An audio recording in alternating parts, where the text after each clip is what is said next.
Coming up on the March 6th edition of Sports Extra. Sweet, sweet revenge. The men's basketball team got their second chance at Duke, and they made the most of it. The ceiling is the roof. Carolina football has a new motto, a new look, and a new crop of players entering the NFL Draft Combine. And Dirtbags look to make it a clean sweep of the baseball team at the Bosch this weekend. All that and so much more. Sports Extra starts right now. From the University of North Carolina School of Journalism and Mass Communication, covering the full range of Tar Heel athletics, this is Sports Extra. Get ready to hang another jersey from the Smith Center ceiling, or is it the roof? Welcome to Sports Extra. I'm Peyton Walker. And I'm John Assetti. For the second time in 5 years, number 44 for North Carolina is the ACC Player of the Year. Move over Tyler Zeller. Justin Jackson is the latest UNC player to be named the best player in the best league. Jackson averaged more than 18 points per game and shot nearly 39% from three-point land throughout the season to impress the voters. Jackson won the award with 24 votes, placing ahead of Wake Forest's John Collins, Notre Dame's Bonzi Colson, and Duke's own Luke Kennard. Jackson was also selected as a first-team All-American by Sporting News, further solidifying his place in the Dean Dome rafters. Jackson was humbled by the honors. I don't think it's really hit yet, but obviously that's a great honor to be up there. And, you know, it's something that whenever I walk in the Dean Dome, it'll be up there forever. That young man put in the sweat. I don't know that I've ever had anybody that shot any more than worked on a shot any more than he did. And he didn't have to change anything. He just needed all the reps. And if that's not sweet enough for you, the Tar Heels have clinched their second straight ACC regular season title, winning arguably the toughest conference in college basketball by 2 games. With that, the team turns to its attention to Brooklyn, where Carolina looks to win the ACC tournament. Last year we ended the season on a great regular season on a great win at Duke. This time we had a great win here at home. Let's go to New York and play as hard as we can play, and perhaps they'll let us stay around and play longer.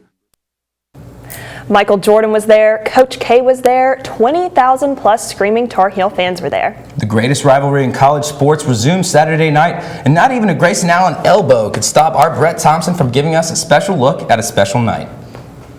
Jefferson, the rebound, he's fouled, and that's going to do it. Duke's going to win it. Are you ready for your blessing? Are you ready? Senior night here in Chapel Hill. Stillman White with the ball. Are you ready? All possible. Jackson loses it on the drive. Hits into Justin Jackson for the flush. Boy, thread the needle. For your miracle. If the left forearm or elbow of Allen is worthy of a flagrant one. Are you ready? Three, are you kidding me? The 5th free of the half for Joel Barron. Your blessing. Jackson gets one to go. Much needed free for Jackson. Here, a couple of jab steps. Pulls up for another tough jumper. Drills it along 2 for Joel Barron. Jackson, what a pass. To Pinson, push ahead to Justin Jackson, and lays it home in front of Kennard. Jackson sprints front court, loses the basketball. Barry comes out of there with it. 3, 2, 1. The Tar Heels will cap their ACC regular season championship with the sweetest win of the year. Are you ready? Are you ready? Your blessing. Are you ready for your miracle? You ready? Your blessing. Are you ready? The ceiling is the roof. Let's make it happen. Let's keep moving forward. Congratulations. Wow. So now that you've relived the euphoria of that game, here are a few more specifics about how the Tar Heels got their revenge against the Dukies. Joel Berry hit 5 straight from deep, which tied a UNC single-game record. He finished the game with a blistering game-high 28 points. Justin Jackson, not to be outdone, pulled off some magical floaters and blind dimes, solidifying himself as the ACC Player of the Year, and Isaiah Hicks made up for lost time after missing the first Duke game with a hamstring injury by finishing the game with 21 points and, get this, only 2 fouls. Grayson Allen's biggest moment of the night was his missing 3 crucial free throws in crunch time to seal the 90-83 Tar Heel victory. The UNC versus Duke game is an emotional game for everyone involved, but for the 5 seniors on the team, this game was sentimental for more than just the rivalry. The Tar Heels celebrated senior night on Saturday before and after the matchup against Duke. For seniors Nate Britt, Candler Coker, Isaiah Hicks, Kennedy Meeks, and Stillman White, it was their final time donning their Tar Heel blue jerseys at the Dean Smith Center. Roy Williams started all 5 seniors, one of the many traditions on senior night. This year's festivities included cutting down the nets to celebrate the conference outright title. Brett and Meeks gave speeches, thanking the coaches and speaking about the brotherhood that is Tar Heel basketball. Let's keep the party going by bringing in basketball analyst Paul Beam to break the game down. Paul, how did the Heels get their revenge? John, the biggest difference between the game on Saturday and the one in Cameron a few weeks ago was Carolina's defensive intensity on the perimeter. In the first game, Carolina's defense was slow on closeouts and that at the arc, and that fueled a Grayson Allen barrage as he torched UNC with 7 3-pointers. The Heels also allowed Duke to drive the lane uncontested, allowing easy and ferocious finishes at the rim. On Saturday, though, Carolina had quick closeouts, running Duke off the 3-point line and allowing only 7 threes the entire game. The Heels also played tremendous defense at the rack, contesting nearly every shot and holding Duke to less than 45% shooting on the night. Improved defense is a huge reason why Carolina clinched the 1 seed in the ACC tournament last week, and now that the official bracket is set, the Heels know the 2 teams they might face. Carolina has a double bye in the tourney and will play either Syracuse or Miami in the quarterfinals at noon on Thursday. Carolina defeated Syracuse in their only matchup of the season in Chapel Hill, but the Orange will be playing close to home. And UNC got trounced by the Hurricanes in Coral Gables, so neither matchup is a gimme. It's also important to note that there's a possibility that Carolina will meet Duke in the semifinals for an epic tie-breaking finale. Oh man, Paul, I don't think my heart could take watching another Duke game like that. John, have no fear.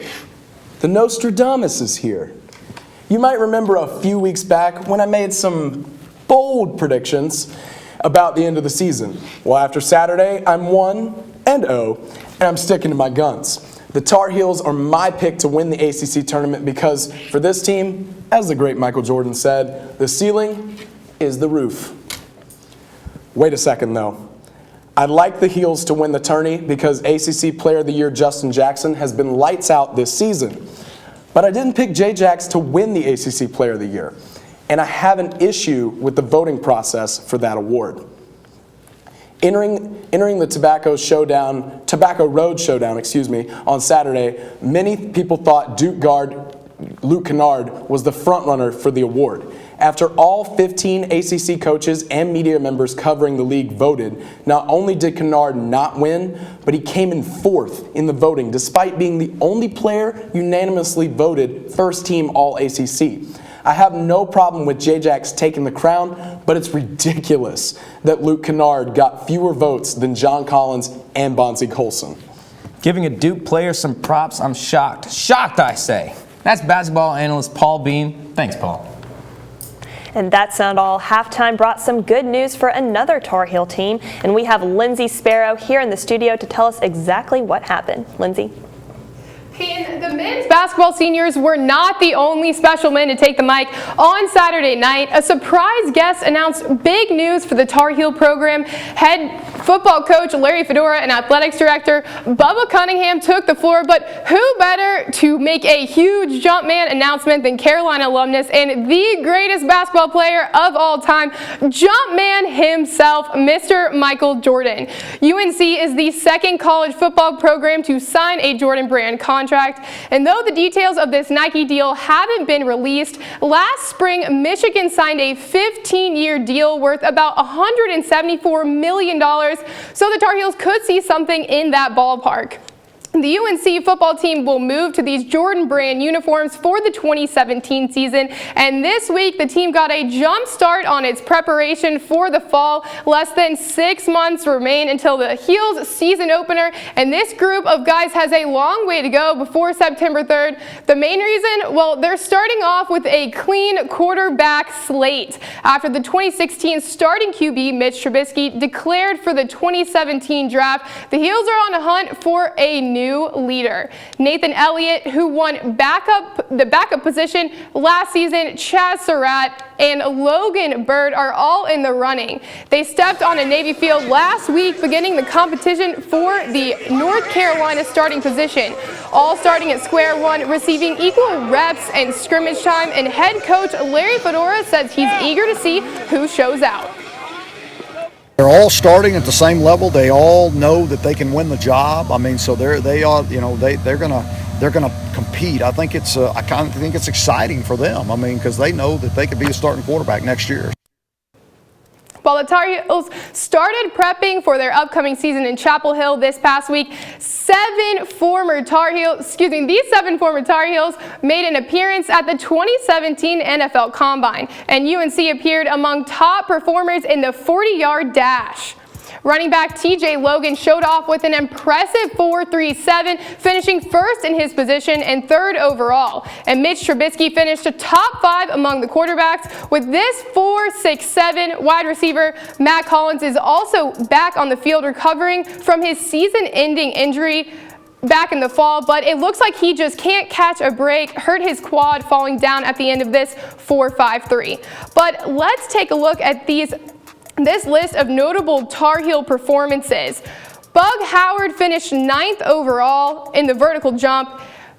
Here we go, we can look at these. Bug Howard finished 9th overall in the vertical jump, with Ryan Switzer leading the 20-yard shuttle times at a speedy 4 seconds flat and 3 cone drill at 11.14. And every year the NFL grades each combine participant based off a variety of skills, athletic ability, and potential contribution. The scale ranges from a once-in-a-lifetime player to those who have a small chance of getting picked up by an NFL team. Trubisky leads the pack with a 6.7 Pro Bowl to All-Pro ability rating, with Bug Howard having the lowest rating of any Tar Heel at 4.9, meaning he has a pretty low chance of being picked up by an NFL team. But less than 2 months remain before we find out what's in store for these former Tar Heels. Peyton? Trubisky, a possible future Pro Bowler. Impressive. Thanks, Lindsay. When Sports Extra returns, the Diamond Heels have a new teammate joining them on the field. And for him, the ceiling is the Woof.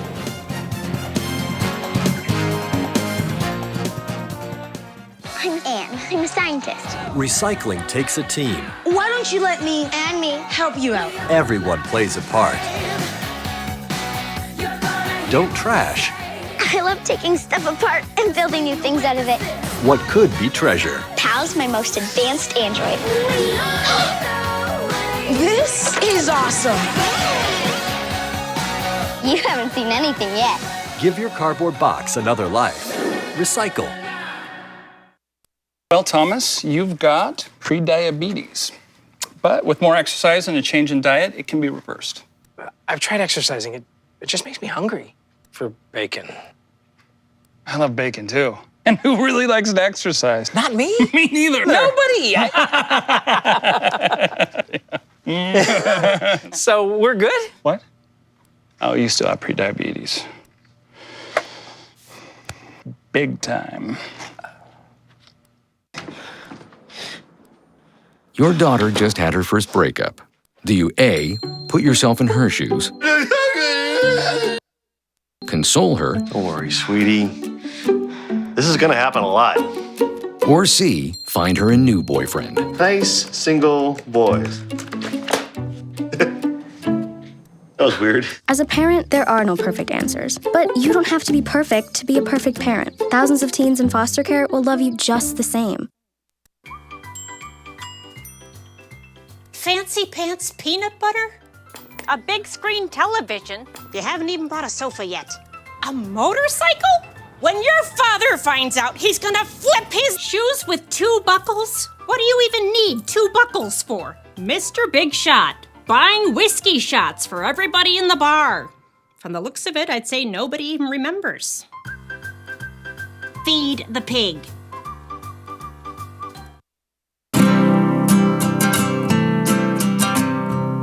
Every day across America, excess food is gathered by a network of good people at local food banks, giving hope to millions of children who struggle with hunger. They've earned their wings, and you can too. Together, we can solve child hunger. Support Feeding America and your local food bank at feedingamerica.org.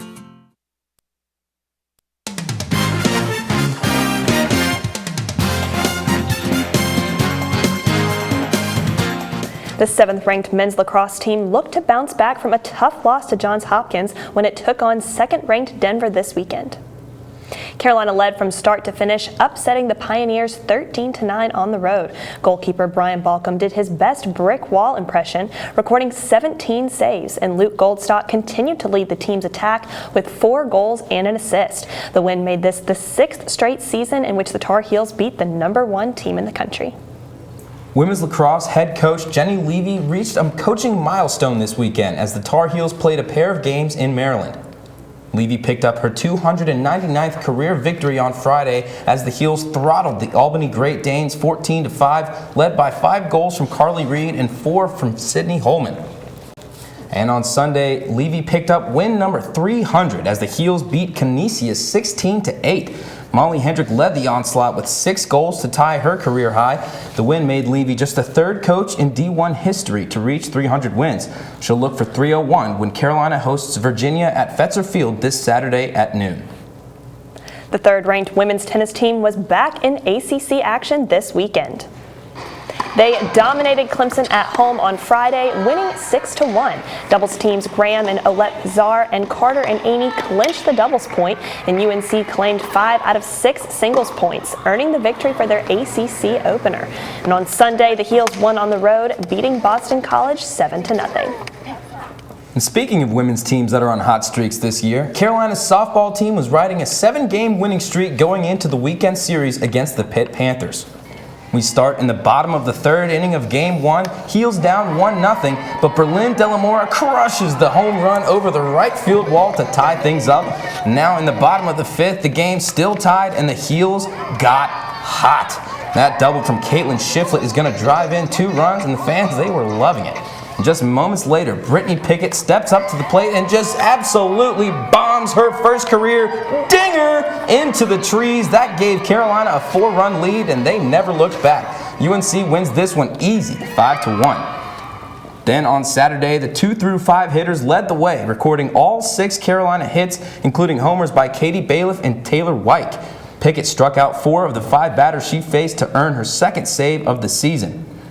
Carolina rolled through Saturday's game and went for the sweep on Sunday. The Panthers took an early lead on this 3-run homer by Gigi Zaramenko and led late in the game 7-1, but the Heels tied it up in a 6-run 5th inning, including this RBI single by Taylor Wyke. All of a sudden, folks, we're going to extra innings. Katie Bailiff ended the game with a walk-off single in the bottom of the 9th, giving the Heels an improbable 8-7 victory. The Heels have now won 10 in a row and play UNCC at home on Tuesday. 3rd time's the charm for the Diamond Heels, who hosted Long Beach State this weekend in a 3-game series. And we have Caleb Waters live from Boschmer Stadium to tell us all about it. Peyton, unfortunately, the Heels took 2 L's to begin this series, but on Sunday, Big Sean would have been proud because they definitely bounced back. The Long Beach State Dirtbags trailed the Heels for most of the series opener as Carolina's Brian Miller and Brandon Riley tripled and scored in the 1st and 2nd innings respectively, but the Heels didn't cross the plate for the rest of the game. UNC's J.B. Bukauskas reached a personal milestone on the mound, recording his 200th career strikeout in the first inning, but Long Beach State scored 4 runs in the final 2 innings to secure the 5-2 victory. And the Heels also went down in Game 2. Freshman Luca Delatry was on the mound, struggling early, giving up this RBI single in the first to DH Luke Rasmussen. The Heels evened the score at 1 before the Dirtbags quickly regained it in the fourth, when first baseman Daniel Jackson's RBI single to right and gave the visitors a 2-1 lead. Meanwhile, the Heels offense totaled just 5 hits and struck out 9 times, eventually losing 4-1. Then on Sunday, the Diamond Heels avoided the sweep and took home the win against Long Beach State. The Heels held the lead early until an error at first base put the team down 3-2 in the 5th. But fans were satisfied after this 2-run triple from Tyler Lynn in the bottom of the inning, and ultimately it was freshman Ike Freeman's home run in the 8th that sealed the deal for Carolina 8-5. Now, if you've made it out here to the Bosch at any point this season, you might have noticed that Carolina has a new furry 4-legged friend. Rivers Upchurch tells us about one particularly good boy on the baseball team. Beak. He can fist bump. He can even open the fridge, get your water, and close the fridge again. And he's the newest member of the Carolina baseball team. Meet Remington, a service dog helping the team, who Junior Brian Miller says has some game of his own. I started throwing his ball off that trampoline just one day, and he loves it. So I'll stand back here, and I'm going to try him out in the outfield next year maybe. He'll take the balls out till we go meet the umpires, and then he'll sit in there and chat with them for a while. They just pet him. That's Terry Joe Rasinski, Remington's handler, describing what game day is like for Remy. He'll help me take water out to the umpires. And he's in his crate in the back hallway during the game because it's not safe in the dugout for him. Terry Joe and Remington were matched up through a program called Paws for People. The Paws for People is a foundation that raises, trains, and places assistance dogs with children, veterans, military dependents, and civilians living with disabilities. I got the chance to sit down with Carolina baseball's newest star. I'm here with Remington the dog after his big game today for Carolina. Remington, how do you think you played out there today?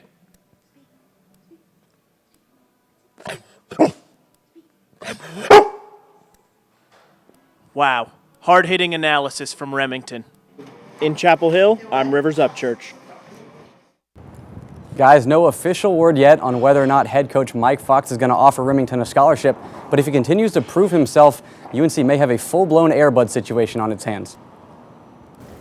Man's best friend and America's favorite pastime? Great combination. Caleb Waters live at the Bosch. Thanks. And when Sports Extra returns, we'll show you how one young refugee is fighting back. And giving it all he has.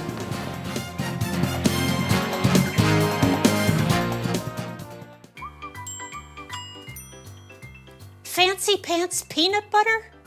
A big screen television? You haven't even bought a sofa yet. A motorcycle? When your father finds out, he's gonna flip his shoes with 2 buckles? What do you even need 2 buckles for? Mr. Big Shot, buying whiskey shots for everybody in the bar. From the looks of it, I'd say nobody even remembers. Feed the pig.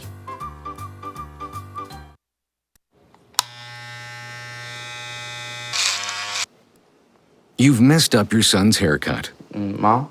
Do you A, try to fix it? Like it never happened. B, work with what you got? Or C, show solidarity? Thank you, babe. As a parent, there are no perfect answers. But you don't have to be perfect to be a perfect parent. Thousands of teens in foster care will love you just the same.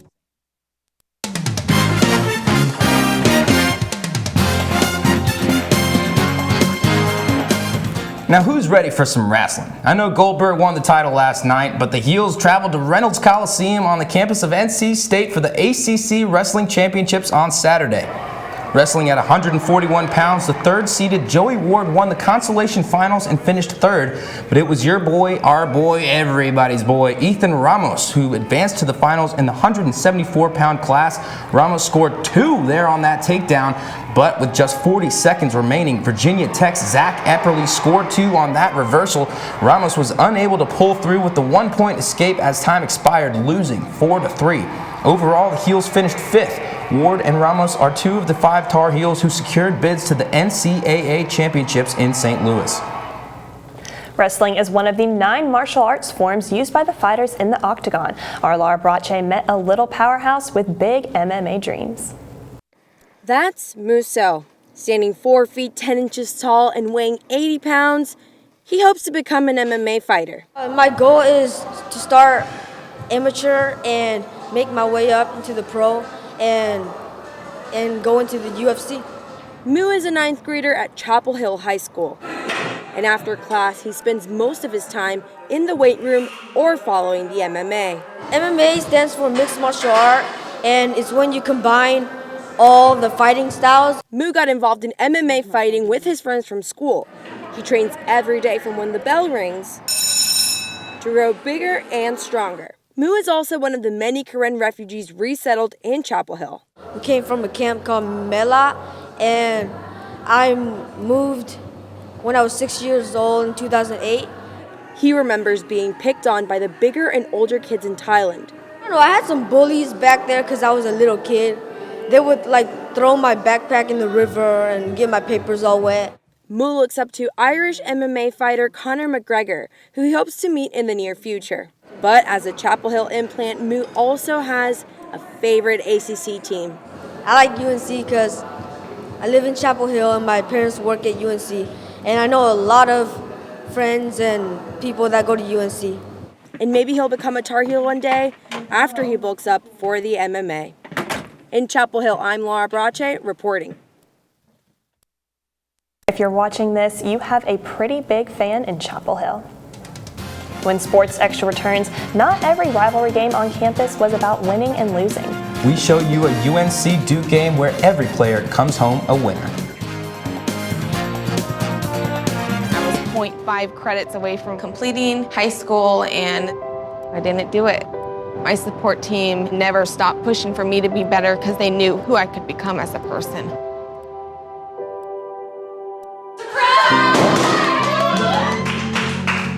I've been given an opportunity, and I'm just thankful for it. Find free adult education classes near you at finishyourdiploma.org.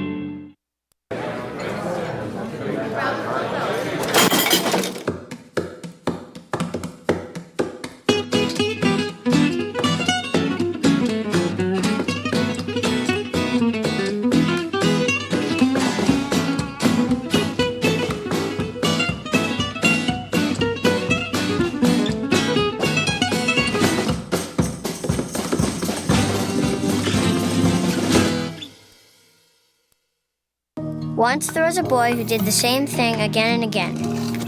One day, he was told he had autism. He got help and slowly learned how to live with it better. Early intervention can make a lifetime of difference. Learn the signs at autismspeaks.org.